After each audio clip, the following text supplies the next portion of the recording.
Why are you always thirsty, yet nothing in your life feels full? Look at yourself. You drink glass after glass, bottle after bottle, but your mind still feels dry. Your energy still feels scattered, and your results still look small. That is not just a body problem. That is a signal.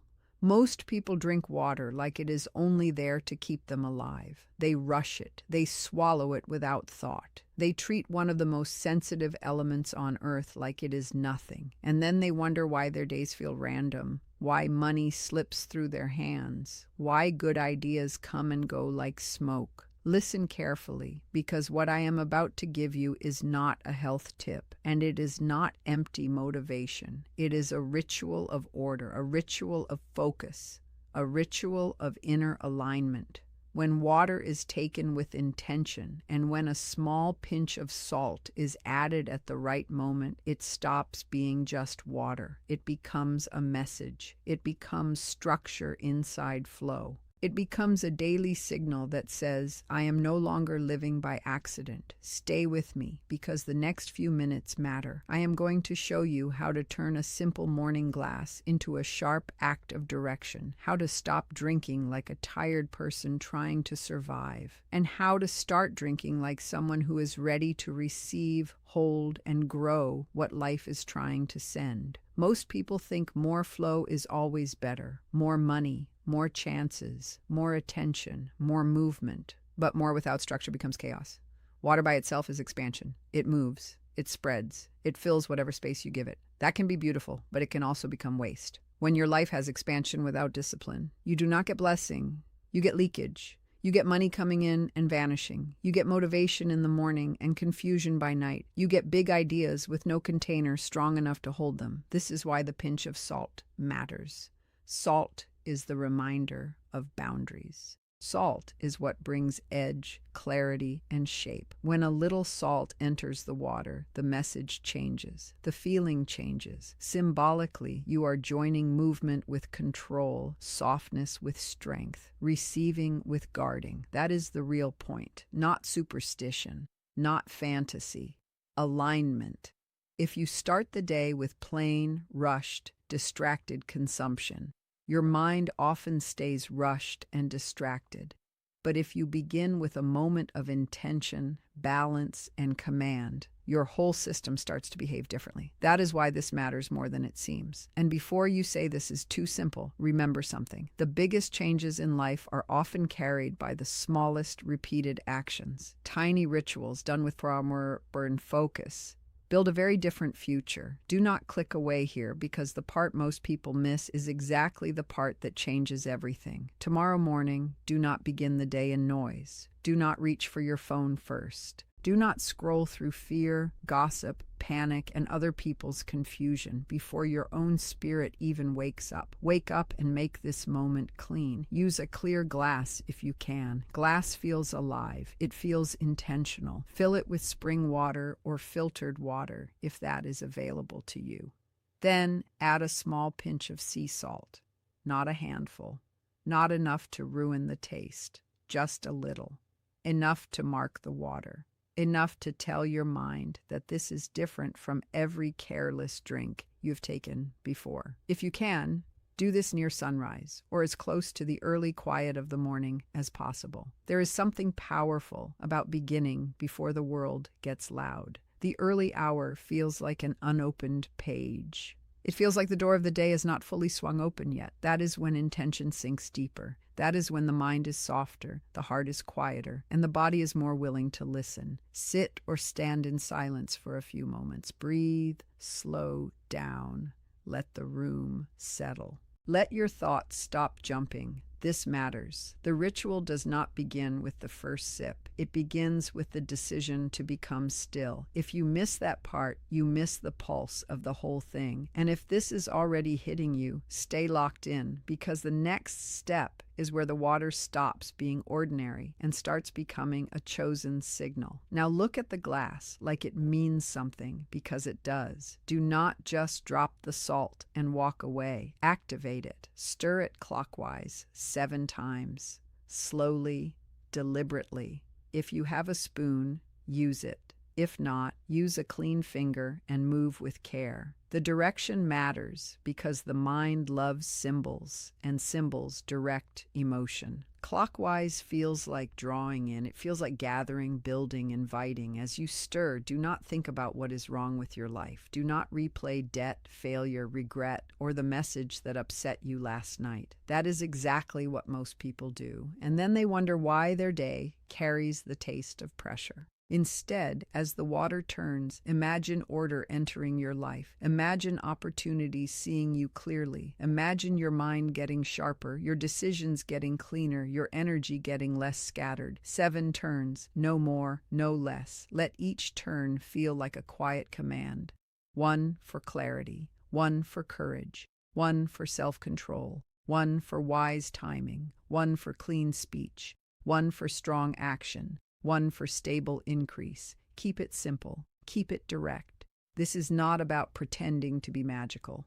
This is about giving the body and mind a repeated experience of structure. The wealthy are not only people with more money, they are often people with stronger rituals, cleaner decisions, and less internal waste. That is what you're building here, a different internal atmosphere, a different tone, a different baseline. And once the water feels still again, once the salt is fully part of it, do not rush, because the way you drink it matters just as much as the way you prepared it. Take the water in 3 sips, not one long swallow, not a distracted gulp while checking the time. 3 clean sips. The first sip is for your mind. Hold it for a few seconds before swallowing and say quietly inside yourself, I open my mind to clear sight. I notice what others miss. I see the next move with calm eyes. Let that first sip be about perception. So many people stay broke in spirit before they ever stay broke in money. They cannot see what is in front of them. They miss patterns. They ignore timing. They talk themselves out of action. This first sip is your break from that fog. The second sip is for your heart. Hold it and say, I move with courage. I do not freeze when the moment comes. I trust disciplined action more than fear. This matters because many people do see the chance, but they do not act. Fear chokes movement. Hesitation kills momentum. Weak-hearted living drains more wealth than a bad market ever could. The third sip is for your body, your grounding, your ability to hold what comes. Say, I anchor good things in the physical. I keep what is meant for me. My vessel is steady. This is where many lose what they attract. A little money comes, then panic spending takes it. A good relationship appears, then old habits damage it. A new door opens, then self-doubt closes it. The third sip is your seal against that pattern. Drink like each level of you is being addressed. Mind, heart, body, sight, action, stability. If you are still watching, good, because now we come to the words that turn this from a habit into a decree. After the 3 sips, keep the rest of the water in the glass for a moment. Place your hand above it and speak with firmness, not drama.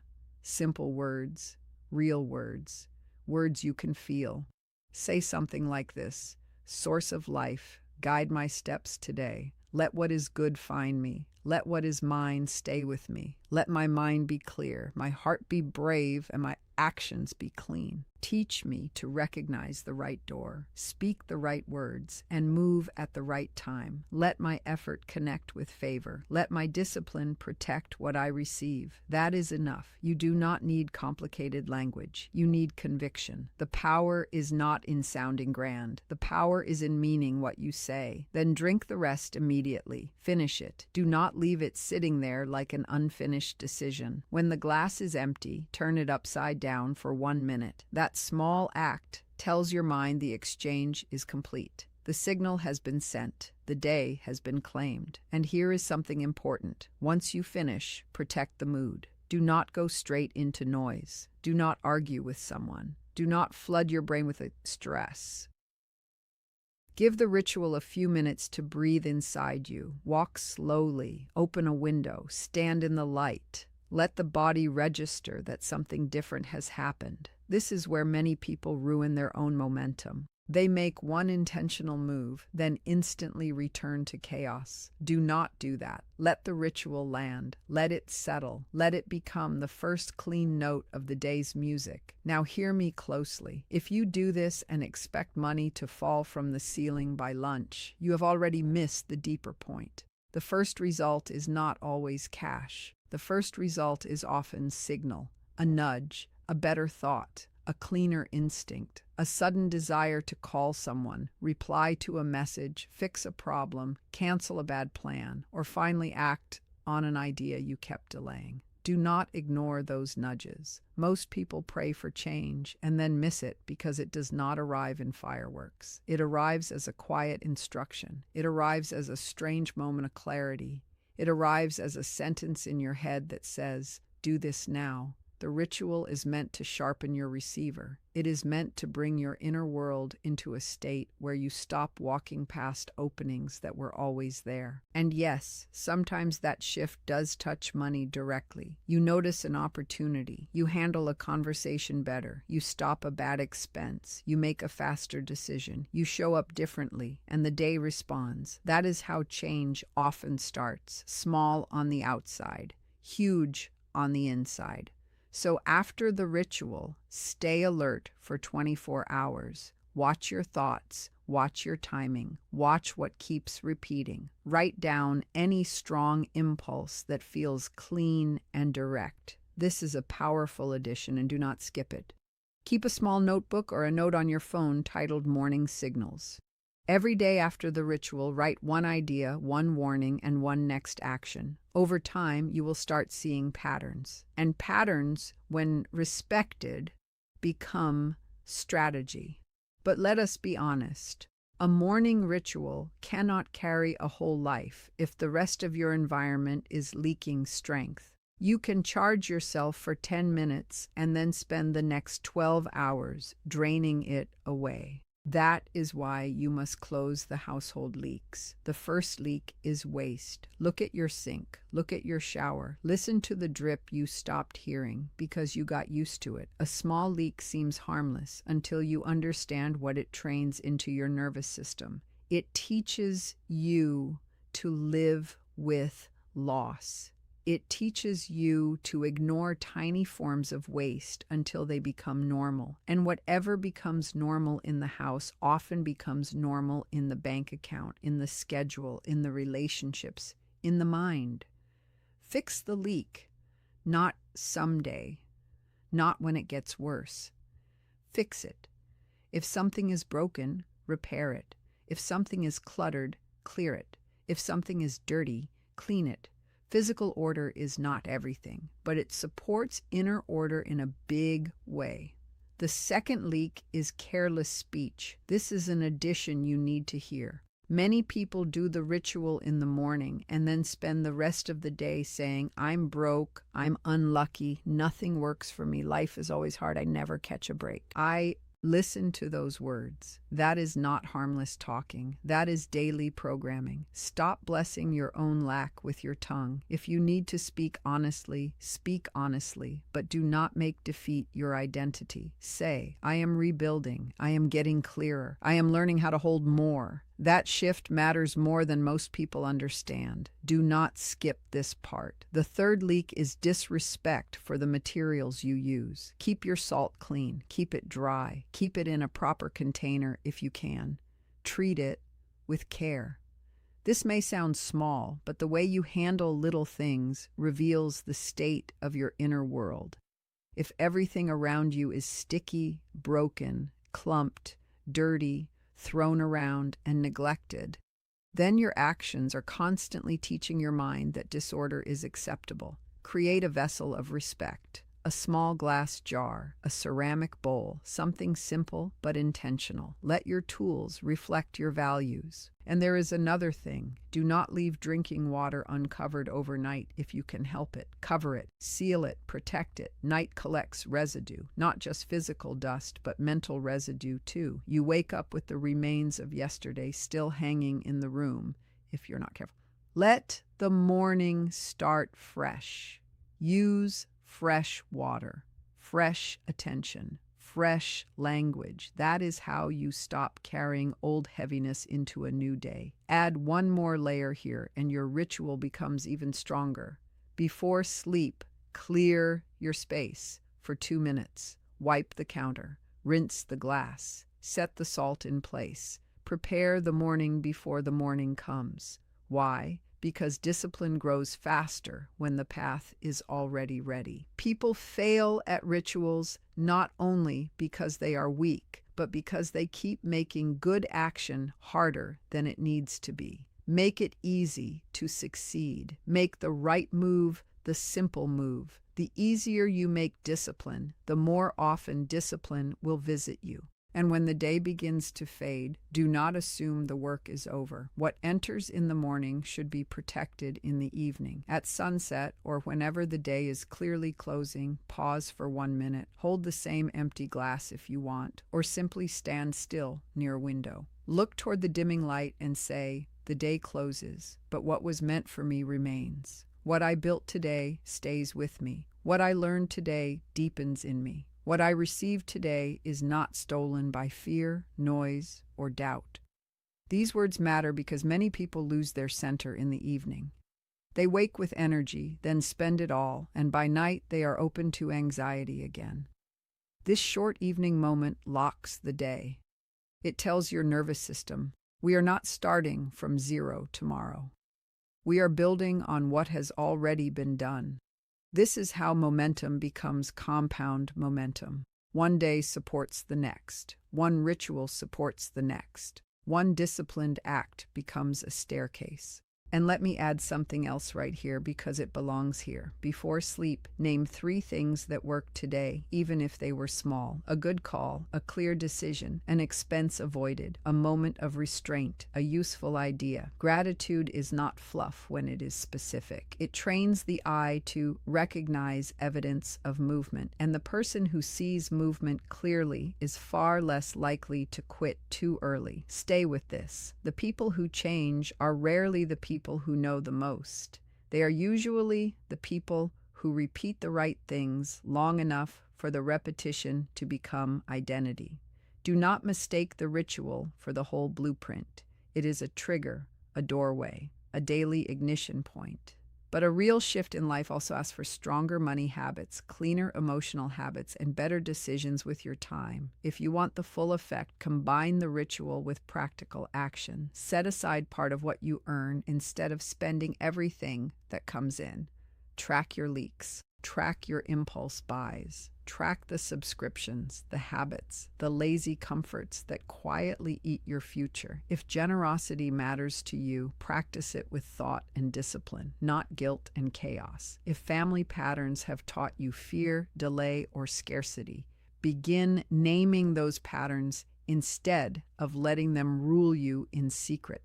That is a major addition to this version, and it matters. Many people are not only fighting present problems, they are repeating old scripts, old stress, old reactions, old family language about money, power, worth, and struggle. If you do not audit those inner patterns, you will keep rebuilding the same wall with fresh paint. Ask yourself, what did I learn growing up about money, about success, about receiving, about deserving, about risk, about asking for more? Write the answers. Be honest. Then choose what stays and what goes. The ritual works best when it is not carrying a house full of contradiction. Clean the inside script while you practice the outside ritual. This is how a person begins to feel different in their own skin, not because life became perfect overnight, but because they stopped cooperating with the patterns that kept them small. And if you really want to make this practice stronger, guard the first hour of your day like it is valuable land. No panic content, no endless scrolling, no random voices filling your mind before your own voice has spoken. Protect your first hour and your ritual becomes sharper. Add a few minutes of silence. Add 1 page of writing. Add 1 clear target for the day. Ask yourself what 1 move today would create the most order. Then do that move first if possible. The ritual is not meant to make you passive. It is meant to make you precise. It is meant to turn vague desire into directed motion. People talk about abundance as if it is only about receiving. It is also about becoming someone who can recognize, manage, and multiply what arrives. That takes focus. That takes timing. That takes patience. And yes, it takes repetition. You may not feel dramatic change on day 1. That is fine. Keep going. Day 3 may feel clearer. Day 7 may feel calmer. Day 14 may bring a surprising opening. Day 30 may reveal that your entire relationship with mornings, money, and decision-making has shifted. That is how deep change often works, quietly at first, then all at once in hindsight. If this message is waking something up in you, do not just nod and move on. Choose your morning, choose your words, choose your vessel, choose your standard. A person who keeps choosing with intention becomes very hard to shake. That is the real secret hidden inside small rituals. They build a self that can carry more without collapsing. So tomorrow, rise a little earlier. Make the water ready. Add the pinch of salt. Stir with intention. Drink in 3 sips. Speak life over the day. Finish the glass. Seal the moment. Watch for the nudge. Protect your speech. Fix what leaks. Respect your tools. Close the evening with a simple decree. Repeat. Repeat until your body stops seeing this as a performance and starts seeing it as who you are. Do not wait for the perfect mood. Do not wait for total belief. Action often creates belief after the fact. Start before you feel fully ready. Start while it still feels new. Start while part of you still doubts, because discipline grows exactly there. And let this land clearly. The point is not to become obsessed with a ritual. The point is to become a person who can hold clarity in a noisy world, order in a chaotic world, and stability in a world always trying to pull you into reaction. That kind of person does not move like the crowd. That kind of person notices earlier, acts cleaner, wastes less, and keeps more. If you feel the weight of this, then do not let it fade as soon as the video ends. Put it into motion. Tonight, prepare the glass. Prepare the salt. Prepare the space. And when morning comes, do not drink like someone begging life to be kind. Drink like someone who has decided to stand up, receive clearly, act wisely, and become the architect of what enters and what stays. If you are with me all the way to the end, drop this in the comments. I choose flow with structure. And when the sun rises, begin.